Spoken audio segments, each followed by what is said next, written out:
udhëtimi në York ishte dhuratë për ditëlindjen ime, që kështu burri nuk thoshte dot jo, duhet të ecte në çdo cep të qytetit, edhe eci, e sado që u vështirësua se u lodh shumë, e eci më në fund të, nuk bënte dot ndryshe, nuk ma prishte dot qejfin, me që thoshte është dita jote e speciale, që të bënte.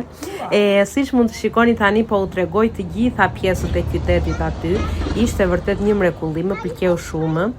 Siç u thash, neve kemi vetëm gjysmore largë nga Doncaster, që morëm trenin. Nga vendet e tjera të Anglisë nuk besoj prapë se është largë, me tren shkon kudo. Edhe me makinë mund ta vizitoni këtë qytet, vetëm që neve nuk donim që burri të ngjiste makinën se ishte i lodhur. Që të ngas makinën dhe morëm trenin që të shkojmë, edhe shëtitja me tren, udhëtimi me tren është akoma më i bukur.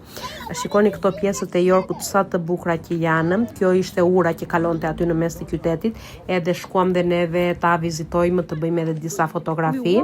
Dhe pastaj në pjesën tjetër do t'u tregoj që shkuam dhe për të ngrënë, se neve sado që unë dhe djali marrim ushqim kudo që të jetë në rrugë. Si mund të shkoni këtu mori djali. Burri duhet të ulet në restorante dhe të hajë, ndryshe nuk i shkon buka poshtë njerëz, mos e pyesni. Kështu, ciao.